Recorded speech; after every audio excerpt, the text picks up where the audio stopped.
अपर collector Rajendra Kumar Singh ने शुक्रवार को नारायणगंज व टिकरिया क्षेत्र का भ्रमण करते हुए सामुदायिक स्वास्थ्य केंद्र, तहसील कार्यालय व सीएम राइज स्कूल नारायणगंज का निरीक्षण किया। साथ ही शासन की विभिन्न योजनाओं के क्रियान्वयन व जायजा लिया। इस दौरान उन्होंने ग्रामीण क्षेत्रों में साफ सफाई तथा जल स्रोतों के क्लोरिनेशन के संबंध में जानकारी लेते हुए संबंधित अधिकारियों को आवश्यक निर्देश दिए। भ्रमण के दौरान प्रभारी कलेक्टर श्रेयांश कुमट ने माधोपुर तथा औरई में आयोजित चौपालों में सहभागिता करते हुए ग्रामीणों को स्वच्छता के प्रति जागरूक करने की समझाइश दी।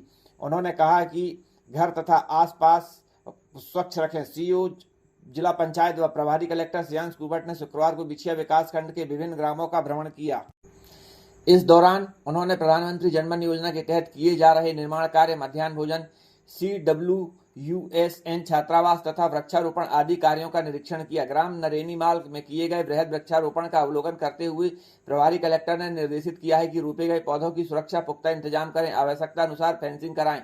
भ्रमण के दौरान प्रभारी कलेक्टर श्रेयांश कुमट ने ग्राम बंजी तथा सानीवाल में प्रधानमंत्री जनधन योजना के तहत निर्माणाधीन आंगनबाड़ी भवनों का निरीक्षण के दौरान निर्माण कार्यों को बेहतर गुणवत्ता के साथ निर्धारित समय सीमा में पूर्ण करने के निर्देश दिए हैं। माध्यमिक शाला औरई में निरीक्षण के दौरान बच्चों के लिए बनाए गए मध्याह्न भोजन को खाकर उसकी गुणवत्ता देखी। उन्होंने कहा कि मध्याह्न भोजन में गुणवत्ता तथा मेन्यू का सख्ती से पालन करें। शुक्रवार को सुबह जिला चिकित्सालय जाकर उल्टी दस्त से प्रभावित मरीजों का उपचार की व्यवस्थाओं का जायजा लिया। उन्होंने निर्देशित किया है कि विशेषज्ञ चिकित्सक मरीजों की स्थिति का लगातार नजर रखें। स्वच्छ भारत मिशन के अंतर्गत जिले में 31 अगस्त तक स्टाफ डायरिया कैंपेन संचालित किया जा रहा है, जिसके तहत ग्रामीण क्षेत्रों में सुरक्षित पेयजल और व्यक्तिगत तथा सामुदायिक स्वच्छता को प्रोत्साहित किया जा रहा है। अभियान के तहत संस्था तथा ग्राम स्तर पर विविध गतिविधियों के आयोजन हो रही है। शुक्रवार को स्टाफ डायरिया कैंपेन के अंतर्गत मवई विकासखंड के सहजपुरी, मुड़िया रिचका, नंदराम, बर्रई, पीपरी रैयत आदि ग्रामों में विभिन्न गतिविधियां आयोजित की गई हैं। यातायात जागरूकता हेतु परिवहन विभाग मंडला के तत्वाधान में शासकीय औद्योगिक प्रशिक्षण संस्थान ITI मंडला में लर्निंग लाइसेंस शिविर का आयोजन किया गया। शिविर में ITI के 46 विद्यार्थियों के लर्निंग लाइसेंस बनाए गए। इस दौरान विद्यार्थियों को यातायात नियमों में यातायात संकेतों की जानकारी दी गई। साथ ही मोटरसाइकिल चलाते समय हेलमेट पहनने एवं कार चलाते समय सीट बेल्ट लगाने की उपयुक्तता बताई गई। Hub for environment of women 100 दिवसीय जागरूकता अभियान के अंतर्गत वन स्टॉप सेंटर मंडला द्वारा नगर परिक्षेत्र बस स्टैंड मंडला में जागरूकता शिविर का आयोजन किया गया। घरेलू हिंसा एवं दंडात्मक उपायों की जानकारी दी गई। महिलाओं को शारीरिक और मानसिक रूप से सशक्त बनाने के लिए प्रेरित किया गया। गुरुवार को अतर सिंह आर्य राष्ट्रीय अनुसूचित जनजाति आयोग के अध्यक्ष जिला योजना भवन में विभागीय कार्यों की समीक्षा कर जिला स्तरीय अधिकारियों की बैठक ली। अतर सिंह आर्य ने कहा है कि पूरे देश में 12 करोड़ आदिवासी निवास करते हैं। उन्हें शिक्षा, स्वास्थ्य, सड़क, बिजली, पानी, रोजगार और शासन की योजनाओं का लाभ मिले, इसकी निगरानी करना आयोग की जिम्मेदारी है। उन्होंने कहा है कि आदिवासी समुदाय को स्वास्थ्य केंद्रों में बेहतर चिकित्सा सुविधा मिले, स्कूलों में बच्चों को अच्छी शिक्षा मिले, उचित मूल्य की दुकानों से राशन व शासन की योजनाओं का लाभ मिले। इस उद्देश्य को जिला प्रशासन पूरी तरह से पालन करे। इस अवसर पर प्रभारी कलेक्टर श्रेयांश कुमट, पुलिस अधीक्षक श्री रजत सकलेचा, अपर कलेक्टर राजन सिंह, निज सचिव अनुसूचित जनजाति आयोग श्री प्रकाश उइके, श्री रंजीत सेन सहित विभागीय अधिकारी कर्मचारी मौजूद रहे। जिसके बाद श्री आर्य ने मीडिया के साथ बैठक कर मीडिया के द्वारा किए गए सवालों का जवाब भी दिया।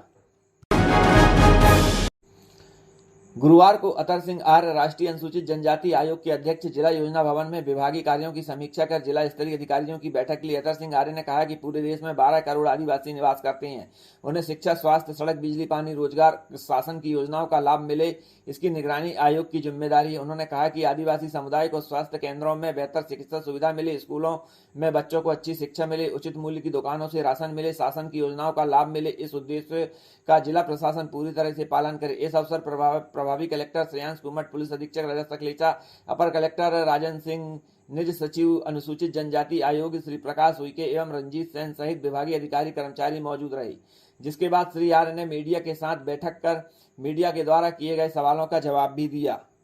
यूनिवर्सिटी कहानी करण गुटिया करके हमारे अनुसूचित जनजाति व्यक्ति, इनके द्वारा कार वॉशिंग सेंटर खोला गया है। इन्होंने लोन लिया है और अभी अपना अंशदान जमा करते जा रहे हैं और इनका कार वॉशिंग सेंटर चल रहा है। श्री आदिवासी वित्त विकास में और निगम के अधिकारी वित्त विकास निगम, आप बताएं।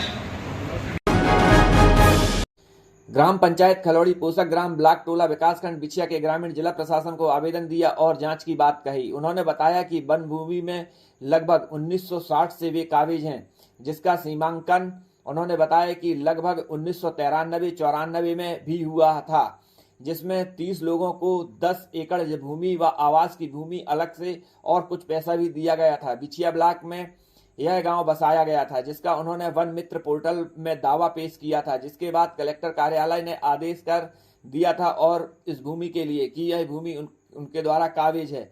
भूमि पर इनका दावा है, परंतु वन विभाग कह रहा है कि हमारे पास ऐसा कोई आदेश नहीं है जिससे उनका भूमि में मालिकाना हक हो सके।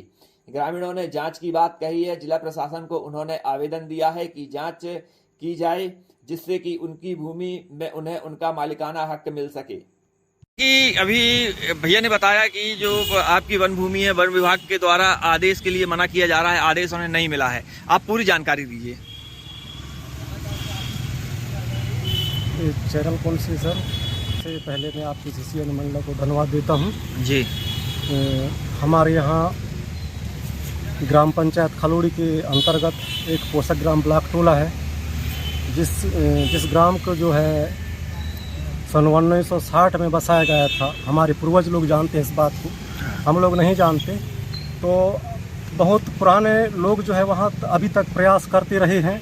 वह पट्टा के संबंध में हमारे पूर्वज लोग मर मिट गए, अभी तक नहीं है वो। जो चूँकि हमारा दूसरा पीढ़ी ये चल रहा है, जिसमें से सन 93-94 में वहाँ का सीमांकन हुआ था। क्यों भाई? वहाँ का सीमांकन हुआ था, जिसमें वन विभाग और राज्य से दोनों मिलकर किए थे वहाँ पर। तो उसका किसी भी तरह से अभी तक सुनवाई नहीं हुआ। तो उसके पास उसका फॉर्मेलिटी है हमारे पास वो सीमांकन का, जो 30 लोगों को जो उनका सीमांकन हुआ था 10-10 एकड़ करके। और इसके पूर्व में ब्लॉक स्तर से बसाया गया था बिछिया ब्लॉक की ओर से। तो प्रत्येक व्यक्ति को 10-10 एकड़ भूमि और 20 डिसमिल उनका आवास के लिए और मकान बना करके भी उनको दिया गया था, और कुछ राशि दिया गया था 700 रुपये करीब। ये हमारे पूर्वज लोग बताते रहे हैं। तो इस संबंध में हम कि वन मित्र पोर्टल में पिछले वर्ष दावा पेश किए थे इस संबंध में। तो अभी पूरे अपने मध्य प्रदेश में तो इसका अभियान चल रहा है, मतलब भौतिक सीमांकन के लिए। तो हमारे यहाँ जो है हम लोग जो आवेदन किए थे, दावा आवेदन ऑनलाइन में, तो यहाँ से जो है राजेश्वर से कलेक्टर के द्वारा जो है आदेशित किया गया है, जिसमें से पूरा हमारे पंचायत तक के वो पहुँच गया है। तो इसमें जो है हमारे उसमें आता है वो सिझोरा बफर में जी, हमारा ग्राम जो है उसमें फंसता है जी। तो हमारे जो बीट गार्ड है वहाँ पर से वो बोलते हैं उनको गुहार लगाने पर कि हमारे पास कोई प्रकार का आदेश है नहीं, हमारे पास हमारे विभाग से जो है किसी प्रकार का आदेश नहीं, इस टाइप से मतलब उनके द्वारा सीमांकन बोला जा रहा है जी। तो आज जैसे आप पहुँचे थे तो आवेदन देने के लिए कलेक्टर पास आए थे आप? जी हाँ। तो उस पे आवेदन दे दिया है आपने जी? क्या आश्वासन मिला है अभी? जी वो कलेक्टेड में हम नहीं देते, चूँकि टाइम हो गया था, तो यहाँ पर दिए 15 नंबर में आपने जमा कर दिया। हाँ, वहीं चला जाएगा जी, जी, जी, जी। तो आपका परिचय? जी अमृतलाल पंद्रे, ग्राम पंचायत दाबरानी खलौड़ी, पोषक ग्राम ब्लॉक टोला से हैं जी। परिचय? बुद्धराम पंद्रे। ठीक। आज आप लोग सभी ग्रामीण आए हुए हैं, किस ग्राम से हैं और क्या समस्या है? हम लोग ग्राम दाबरानी खलौड़ी ब्लॉक टोला से हैं, विकासखंड भुआ बिछिया। हमने 64 दावा पेश किए हैं, जिसमें से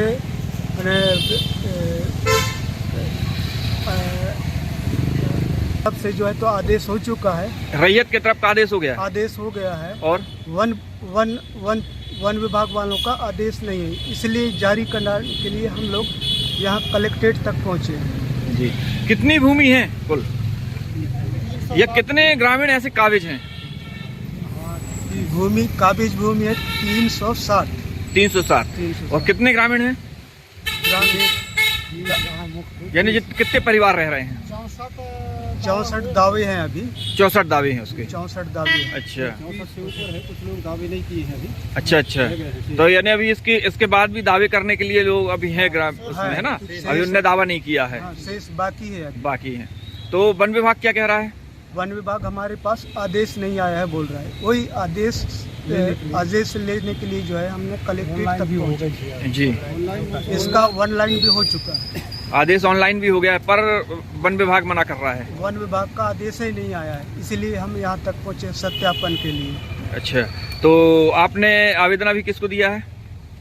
अभी यहाँ कलेक्ट्रेट में दिया है आपने आवेदन।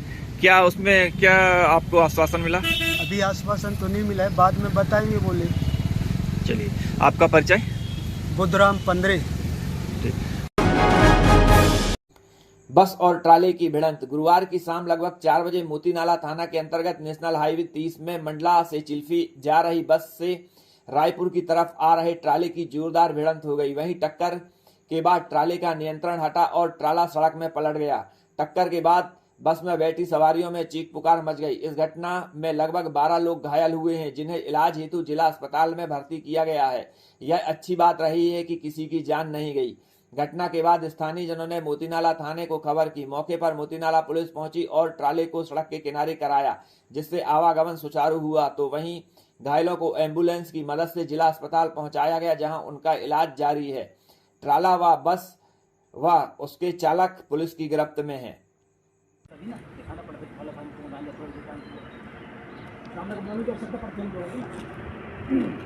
चले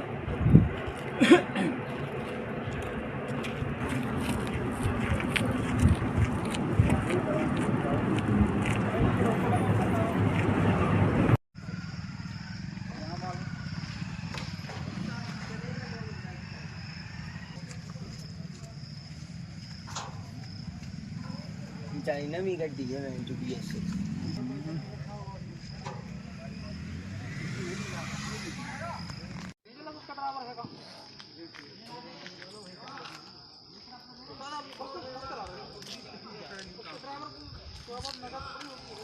अरे वो बहुत स्पीड से काटा है, मालूम किनारे लगाते लगाते वो पड़ा है।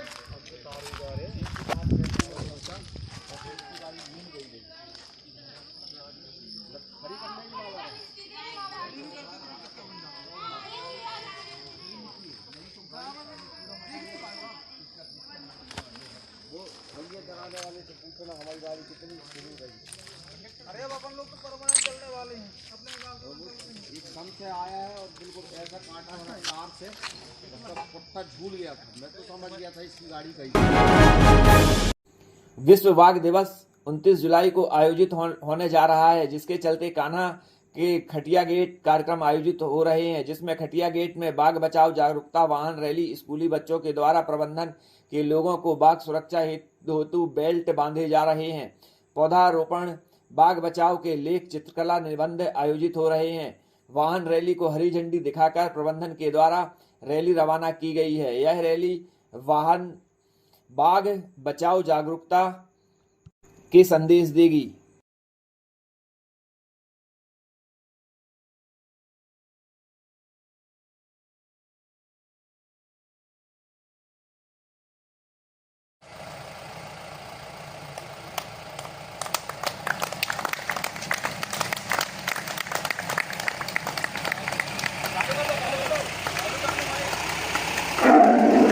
जंगल की गहराई में एक कहानी पुरानी है।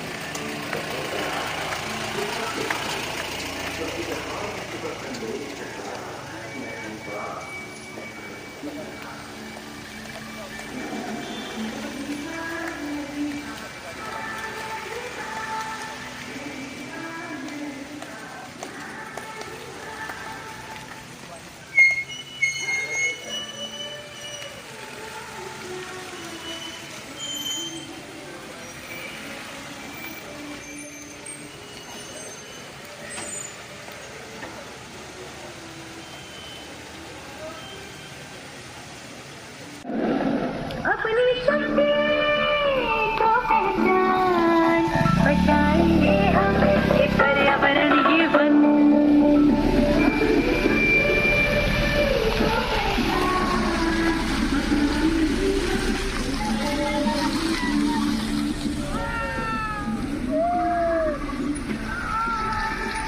हाँ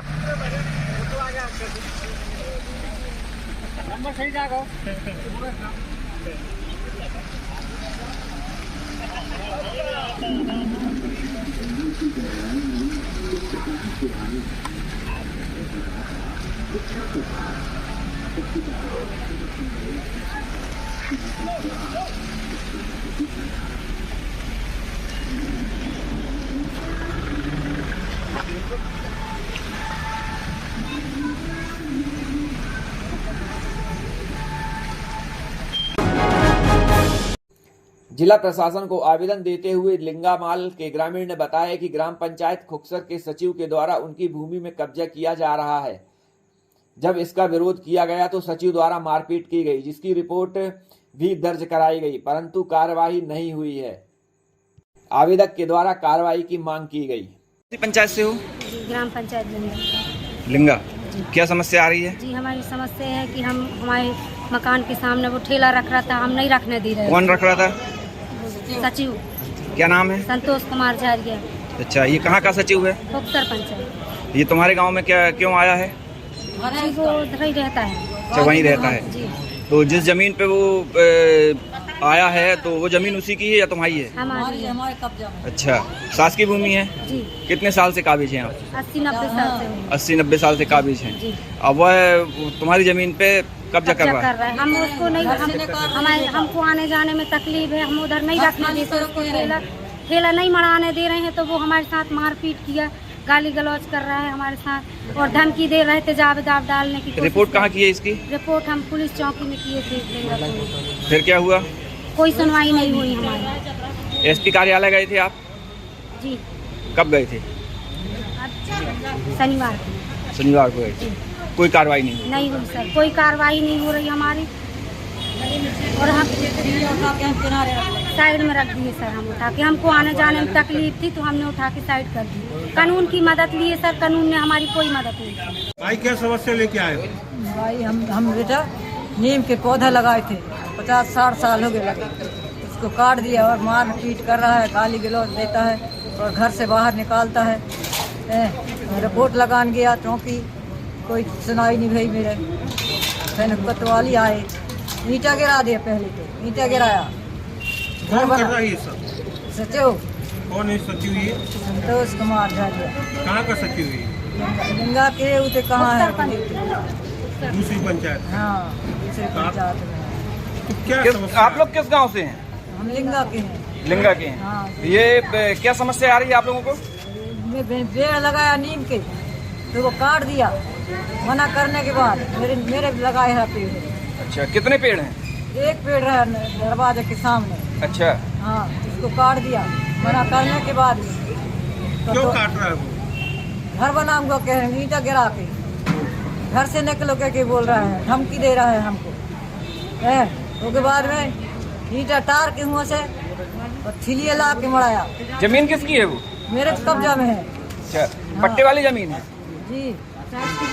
शासकीय भूमि है या पट्टे वाली है? शासकीय भूमि है। हाँ। कब से काबिज हैं आप? 50-60 80-90 साल के हो, पूरा मोहल्ला बस है बेटा। अच्छा, तो तुम्हारी ग्राम पंचायत का सचिव है? नहीं, खुक्सर पंचायत। चिड़िया मरा दे मेरे पैर में और घूसा मारा मेरे। नहीं, तो ये कौन सी पंचायत में है? खुक्सर में है। हाँ। और आप लोग लिंगा के हैं? हाँ। ठीक। कोतवाली पुलिस ने 2 पल्सर मोटरसाइकिल चोरों को किया गिरफ्तार। आरोपी प्रकाश पटेल पिता जवाहर पटेल उम्र 25 साल निवासी ग्राम छपरी जाम गांव थाना मंडला। वहीं दूसरी प्रकरण में समीर पटेल पिता विपिन पटेल उम्र 30 साल निवासी ग्राम नारा चौकी हृदयनगर थाना महाराजपुर से पल्सर चोरी की गई मोटरसाइकिल बरामद की गई और दोनों ही चोरों को पकड़ा गया है। दोनों को ही माननीय न्यायालय में पेश कर जेल भेजा गया है। वहीं दूसरी घटना में थाना निवास पुलिस ने हत्या के मामले में किया खुलासा। हत्या करने वाले दोनों ही आरोपी चेन्नई से गिरफ्तार किए गए हैं। जादू टोना करने के संदेह को लेकर की गई थी हत्या। 12/7/2024 को धनगांव में मृतक धर्म सिंह पिता भद्देलाल मार्को उम्र 52 साल ग्राम भरद्वारा थाना निवास के साथ चैन सिंह उइके एवं नौहर सिंह उइके ग्राम दुपट्टा के द्वारा दादूलाल सरयाम धनगांव के खेत में लाठी एवं पत्थर से मारपीट की गई थी। मारपीट से चोटें आने के कारण जिला चिकित्सालय में भर्ती किया गया तो उसी दौरान धर्म सिंह मार्को की मृत्यु हो गई।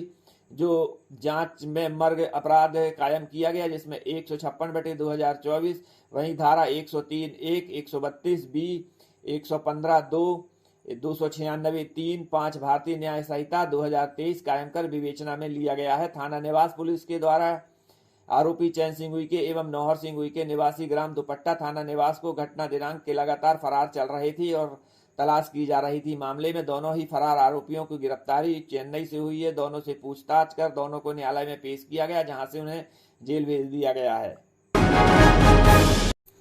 मंडला जिले के नैनपुर से ऐसी तस्वीर सामने आई जहां पुल टूटने के बाद होने वाली परेशानियों को बयां करती है। ये तस्वीर प्रशासन की मुस्तैदी की पोल खोलती है। मामला मंडला जिले के नैनपुर सिवनी मार्ग का है, जहां थावर नदी के पुल टूटने के बाद अनेकों गांवों से इसका संपर्क टूट गया।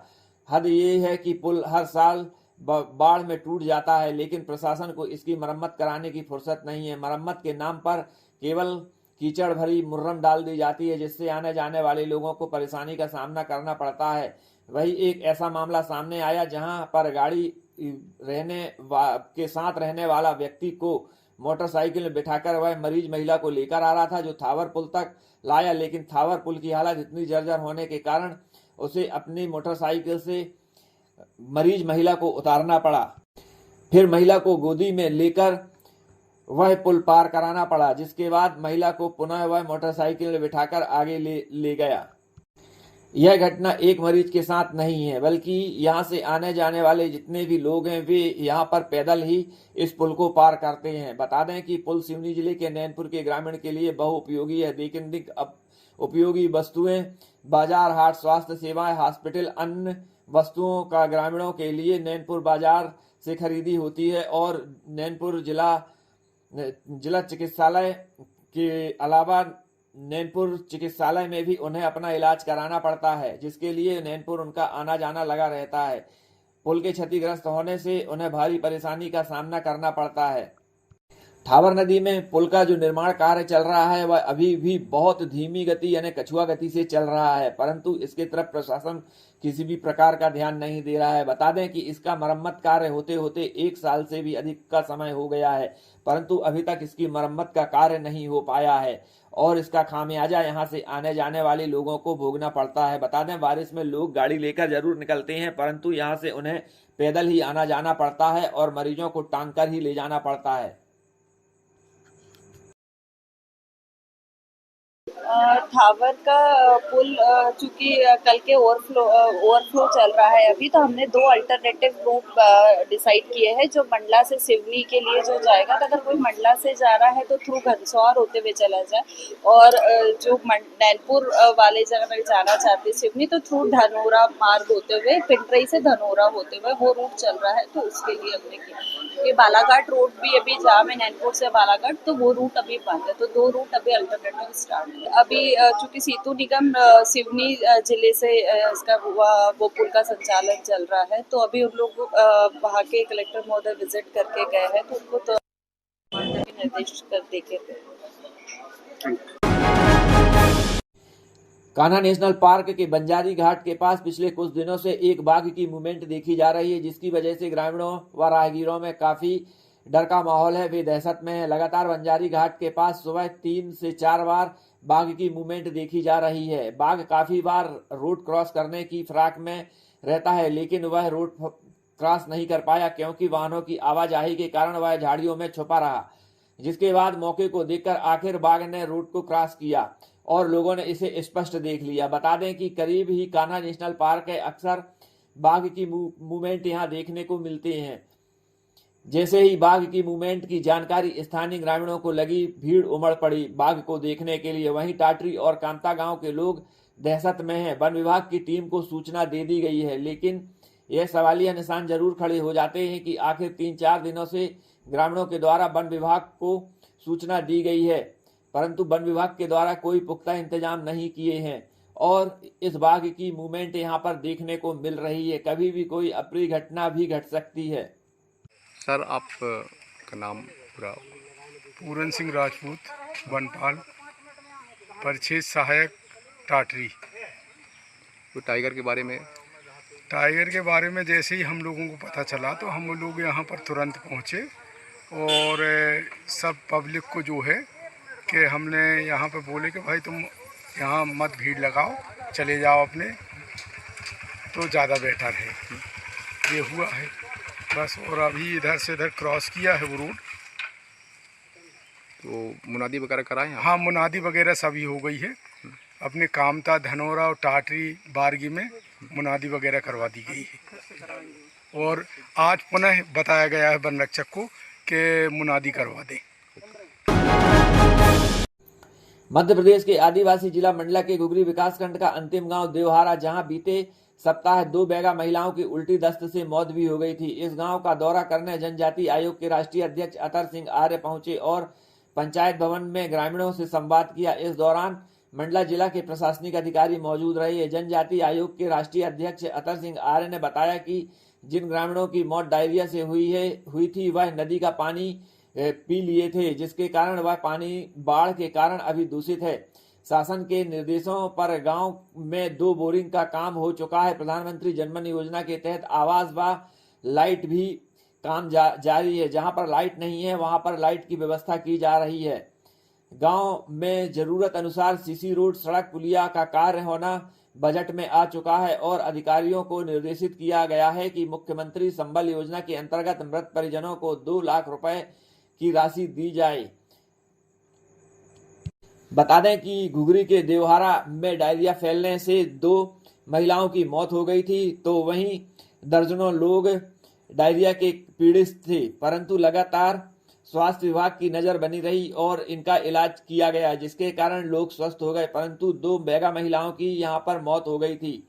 तो वहीं अतर सिंह आर्य राष्ट्रीय अध्यक्ष जनजाति आयोग के द्वारा कहा गया है कि संबल योजना के अंतर्गत मृत परिजनों को 2-2 लाख रुपए मिलने चाहिए, जिसकी फाइल भी बन चुकी है।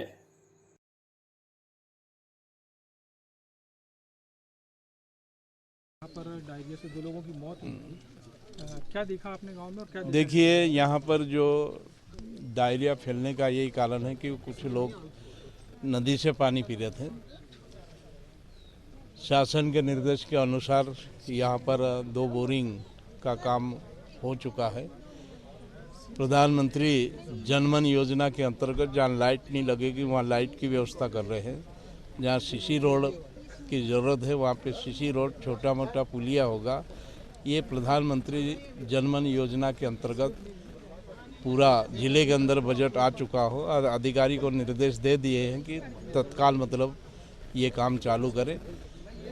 मुख्यमंत्री संबल योजना के अंतर्गत जो मृत परिवार है उनको 2 लाख रुपए देने के लिए वो फाइल कंप्लीट हो चुकी है और इनको इमीडिएट ये व्यवस्था उपलब्ध कराने के निर्देश दिए। ग्रामीणों से संवाद हुआ आपका, किसी प्रकार की लापरवाही देखने को मिली? देखिए, ये कुछ मोहल्ले ऐसे थे मतलब जहाँ मतलब या हैंडपम्प दूर है या कोई हैंडपम्प फेल हो चुका है, इसके लिए नए हैंडपम्प मतलब बोरिंग खोद दिए गए हैं। मंडला जिले में बारिश हो रही है और इस बारिश का आनंद जनमानस उठा रहा है, क्योंकि उमस भरी गर्मी से लोगों को राहत मिली है। दूसरी तरफ किसान बहुत खुश हैं, क्योंकि धान की फसल के लिए पानी की बहुत आवश्यकता होती है और बारिश हो रही है। वहीं दूसरी तरफ देखा जाए तो बारिश के कारण प्रमुख चौराहों में, सड़कों में व निचली बस्तियों में पानी भर रहा है, जिसके कारण नगरीय प्रशासन की तैयारी जो बारिश के पहले होती है वह भी देखने को मिल रही है। जहां नाली और नालों को साफ न किए जाने के कारण वे चौक हैं और पानी सड़कों में भर रहा है, चौराहों में पानी भर रहा है। वहीं नर्मदा का जल स्तर भी बढ़ा हुआ है, जिसके चलते लोग सहस्त्रधारा, रपटा घाट, मां नर्मदा की प्रचंड धाराओं को देखने के लिए आ रहे हैं और आनंद ले रहे हैं। वहीं ग्रामीण क्षेत्र भपसा टोला, जिसे रामपुर भी कहा जाता है, जहां नाला के आ जाने से लोगों की लापरवाही देखने को मिली। बता दें कि यहां नाला अपने उफान पर था और यहां से लोग पैदल निकल रहे थे और मोटरसाइकिल से निकल रहे थे, जिसके कारण पैदल निकलते हुए लोग व मोटरसाइकिल बहते बहते बचे। वहीं लोगों ने उन्हें दौड़कर बचाया। तो बता दें कि अगर नदी नाले उफान पर हो और पुल के ऊपर पानी हो तो ऐसी गलती कभी ना करें। सावधान रहें, सुरक्षित रहें। अगर पुल के ऊपर पानी है तो उसे पार ना करें।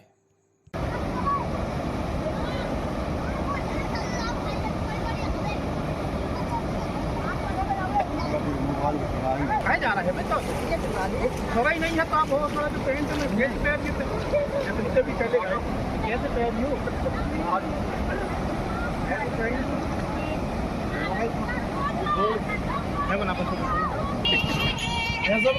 भाई कहाँ से आ रहा हो? काम से आ रही हम भैया करो भाई कहाँ से आ रहा हो? काम में कहाँ गए थे आप लोग? तो रोज आना जाना यहीं से करते हो आप लोग? क्या चाहते हो आप लोग? ये रोड हमको जो भैया के आने जाने में हमको दिक्कत हो रही है। जाओ रे, और जाने रे।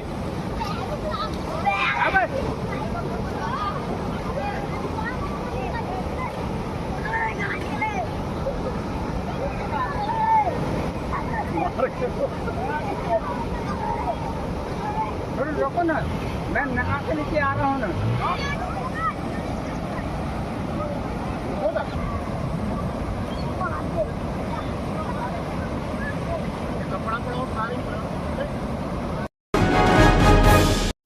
जिले भर में कॉलोनी काटने का कार्य हो रहा है। यह धंधा बहुत फल फूल रहा है।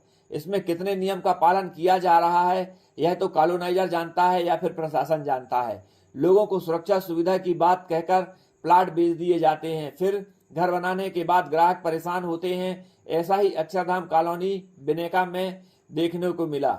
बता दें कि तहसील कार्यालय आए कॉलोनी वासियों ने एसडीएम को आवेदन दिया और बताया कि उन्होंने पूर्ण सुरक्षा कवर्ड के तहत कॉलोनी ली थी, जिसके बाद कॉलोनाइजर के द्वारा कॉलोनी की ही पास कृषि भूमि खरीदकर कॉलोनी काटी जा रही है और कॉलोनी की दीवार गिरा दी गई, जबकि यह उसकी सुरक्षा की दीवार थी और इस कॉलोनी को भी उस कृषि भूमि से मिला दिया गया जहां पर कॉलोनी काटने का कार्य शुरू हो रहा है।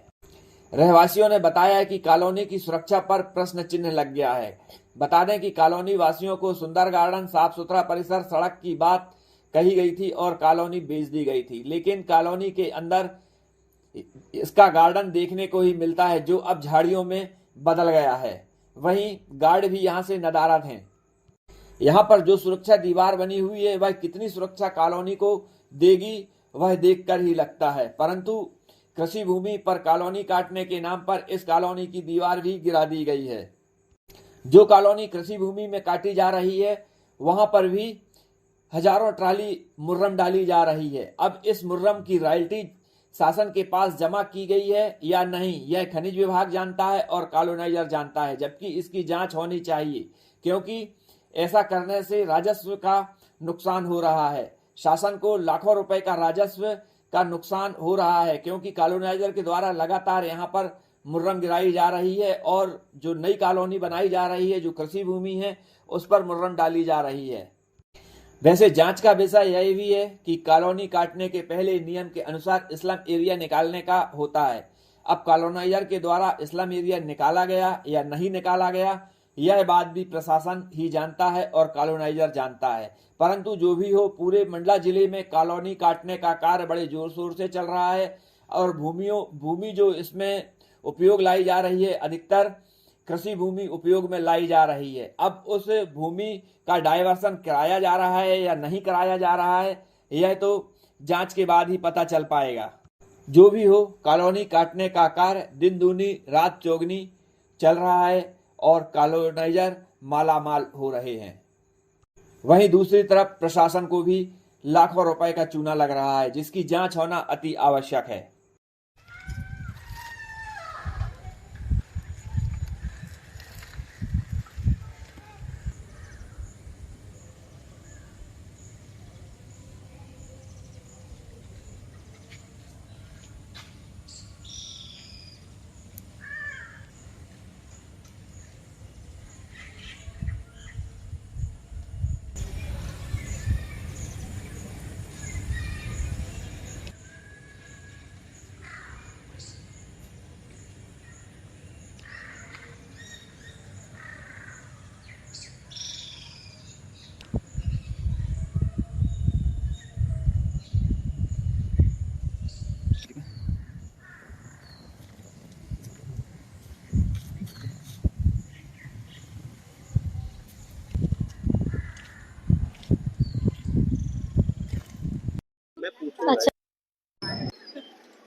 आप लोग सभी महिलाएं हैं, क्या है ये पूरा मामला? सर मामला ये है कि हम लोग सभी अक्षरधाम कॉलोनी के निवासी हैं। हम लोग समस्याओं का सामना करना पड़ रहा है। हम लोग ने जो प्लाट लिया था वो एक सेफ कॉलोनी में लिया था, है ना, लेकिन अभी के समय में ये है कि चारों तरफ से जो बाउंड्री वॉल थी वो सब तोड़ के आगे उनका प्लॉटिंग की जा रही है ना, तो जिससे हम लोग अभी सुरक्षित नहीं है। चारों तरफ से चोरियां भी हो रही हैं, हमारे बच्चे भी सुरक्षित नहीं है, गाय बैल घुस रहे हैं और हम लोगों को काफी सारी दिक्कतों का सामना करना पड़ रहा है। ड्रेनेज सिस्टम भी सही नहीं है वहाँ का। इस समय हम हैं अक्षरधाम कॉलोनी में। बता दें कि मंडला जिले में जो कॉलोनी निकालने का कार्य बहुत ही तेजी से चल रहा है। यहाँ पर यह भी देखा गया है कि कॉलोनाइजर के द्वारा भूमि को उसका डाइवर्सन नहीं कराया जाता है और बगैर डाइवर्सन के ही कॉलोनी को बेच दिया जाता है। जहाँ पर प्लाटिंग शुरू हो जाती है और प्लाटिंग शुरू होते ही प्लाटों की बिक्री शुरू हो जाती है, फिर धीरे धीरे उस पे डाइवर्सन के कार्य होते भी हैं और नहीं भी होते हैं, दोनों तरीके से यह कार्य होते हैं। तो बता दें कि कॉलोनाइजर के द्वारा जो कॉलोनी काटी जाती है तो उसमें उनके द्वारा अनेकों सुविधाओं के लिए प्रलोभन दिया जाता है, जैसे कि पानी की व्यवस्था, लाइट की व्यवस्था, नाली की व्यवस्था, सड़क की व्यवस्था, एक स्वतंत्र गार्डन, तो वहीं स्लम एरिया का जो क्षेत्र है उसे निकालने की व्यवस्था, ऐसी बहुत सी उस पे उनको प्रलोभन दिया जाता है और यह कहकर उनके प्लाट बेच दिए जाते हैं। जिसके चलते मंडला के हम बताएं तो नैनपुर है, बिछिया है, तुम्हारे से निवास है और मंडला में है। तो मंडला में ऐसे कॉलोनियां, बहुत सी कॉलोनियां हैं जहां पर प्लाटिंग की गई है और प्लाट ऐसे बेच दिए गए हैं और बहुत से जो कॉलोनियां हैं वहां के लोग आज भी परेशान हैं। यही स्थिति महाराजपुर की भी है, यही स्थिति मंडला की भी है। अब वह परेशानी कैसे होती है वो हम बता रहे हैं। जैसे कि अभी मंडला में तो बहुत सी कॉलोनी ऐसी है जहां पर सड़क नहीं बनाई गई है और सड़क न बनाने के कारण जो बारिश का पानी होता है वह बारिश के पानी के निकालने की समुचित व्यवस्था नहीं होती है, जिसके बाद जो प्लाट लिए होते हैं तो वे घर बनाने के बाद ऐसे ग्राहक परेशान रहते हैं कि आते हैं और जिला प्रशासन से संपर्क करते हैं, उन्हें शिकायत करते हैं, जबकि वे बस्तियां नगर पालिका के हैंडओवर नहीं होती है या ग्राम पंचायत के हैंडओवर नहीं होती हैं अगर ग्राम पंचायत में रहती हैं तो, और वे फिर प्रशासन से उसकी सुविधा मांगते हैं। जबकि उन्होंने कॉलोनी खरीदी, कॉलोनी में अपना प्लाट खरीदा है, कॉलोनाइजर से उन्होंने बात की है, लेकिन इसके बाद वे नगर पालिका के चक्कर काटते हैं नाली के लिए, सड़क के लिए। जैसे महाराजपुर में भी ऐसी एक दो कॉलोनी है जहां पर सड़क भी नहीं बनी है और बता दें कि नाली की कोई व्यवस्था नहीं है। तो अब हम अक्षरधाम कॉलोनी की अगर बात करें तो अक्षरधाम कॉलोनी में भी एक बहुत खूबसूरत सा यहाँ पे गार्डन की बात कही गई थी कि यहाँ पे हम बहुत खूबसूरत गार्डन बना के देंगे, जिससे कि यहाँ पे लोगों के घूमने फिरने के लिए, सवेरे जो सैर करने के लिए, शाम को सैर करने के लिए उन्हें बड़ी सुविधा मिलेगी। तो आज आप ये देख रहे हैं कि यह गार्डन की क्या स्थिति हो गई है। यह गार्डन निकाला तो गया, बनाया तो गया दिखाने के लिए और यहाँ पर जो कॉलोनाइजर था उन्होंने दिखाया कि हाँ हम गार्डन बना रहे हैं और उसने गार्डन बनाया भी, लेकिन फिर वह इसकी व्यवस्था करना भूल गया और आज गार्डन की जो जीर्ण शीर्ण स्थिति है वह आपके सामने है कि यहाँ पर लोग आने से भी कतराते हैं क्योंकि यहाँ पर जहरीले जीव जंतुओं का खतरा बना रहता है, सांप बिच्छू कीड़े का खतरा बना रहता है।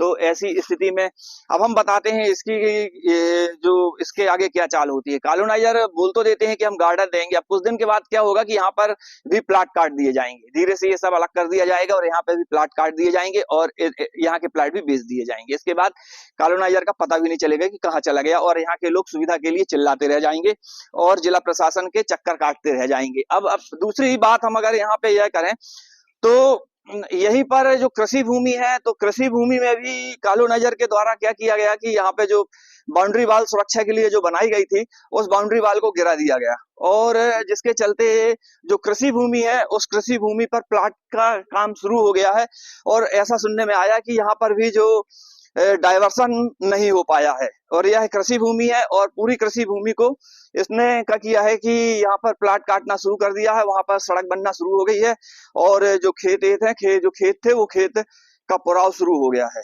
तो आप देखिए कि यह इसकी शिकायत है कॉलोनी वालों के द्वारा, जो कॉलोनी में रह रहे हैं रहवासियों के द्वारा एसडीएम कार्यालय में की गई है शिकायत कि यहाँ पर उनकी कॉलोनी की सुरक्षा पर प्रश्न चिन्ह लग रहा है। यहाँ की दीवार को गिरा दिया गया है, यहाँ पे जो दीवार थी उसे गिरा दिया गया है। आज कॉलोनी की सुरक्षा पर एक प्रश्न चिन्ह लग रहा है। और जो ये सामने हम जो देख रहे हैं कि यहाँ पर जो कॉलोनी एक और निकल रही है, तो इस पे बगैर कोई डायवर्सन के, बगैर कोई शर्त नियम के, और यहाँ पर कॉलोनी का काम शुरू हो गया है। यहाँ पर मुर्रम डलना भी शुरू हो गई है। आप देख रहे हो यहाँ पे हजारों ट्राली मुर्रम डलती है, लेकिन आज तक प्रशासन ये नहीं पूछता है कि इस मुर्रम की रॉयल्टी कहाँ जमा की गई है, जबकि यह मुर्रम अवैध तरीके से लाई गई मुर्रम है और अवैध तरीके से यह पूरी गई मुर्रम है जो यहाँ पर पूरी गई है। लेकिन कभी भी न जिला प्रशासन पूछता है कि इसकी रॉयल्टी कहाँ है, ना कोई इसका कुछ हो पाता है। बता दें तो यहाँ पर अभी यह कॉलोनी भी 2-4 महीने में शुरू हो जाएगी, इसका काम भी शुरू कर दिया जाएगा। और जबकि अच्छा, कॉलोनी में एक और जो शर्त होती है उसका स्लम एरिया निकालने का होता है, जो नियम पे रहता है कि गरीबों के लिए प्लाट निकाले जाते हैं जो बहुत ही सस्ते में उन्हें दिए जाते हैं। इसका शायद यही एक नियम है। परंतु मंडला जिले में जितनी भी कॉलोनी निकाली गई हैं, कहीं पर भी स्लम एरिया के प्लाट का पता नहीं है और आज तक ऐसे लोगों को कभी प्लाट नहीं दिया गया है। जबकि जब तक उसका रजिस्ट्रेशन होता है, जब तक यानी जब उनकी रजिस्ट्री वगैरह होती है या जो रजिस्ट्रेशन होता है, रजिस्ट्रेशन पे दर्शा दिया जाता है कि यह इस्लाम एरिया है, यह गरीबों के लिए है यह क्षेत्र, लेकिन उस क्षेत्र को भी कुछ दिन बाद अच्छे दामों में बेच दिया जाता है, क्योंकि कोई इस पे ध्यान देने वाला नहीं है, कोई नियम कानून देखने वाला नहीं होता है।